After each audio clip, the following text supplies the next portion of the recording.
In this lesson, you will learn why getting a large number of orders on Amazon does not always mean you will make profit, and how return volume plays a major role in determining real earnings. Many new sellers believe that more orders automatically mean more profit. Now, here is something beginners often misunderstand. More orders can also mean more returns.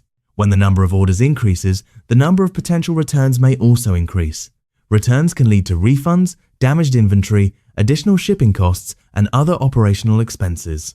Because of this, the real success of an Amazon business is not measured only by how many orders you receive, but by your net profit after all expenses. A seller must calculate profit after considering Amazon referral fees, fulfillment fees, advertising costs, packaging costs, shipping costs, and possible returns. This is why experienced sellers focus on net profit instead of only focusing on sales volume. A product that sells a lot but has a high return rate may actually generate less profit than a product with fewer orders but a much lower return rate.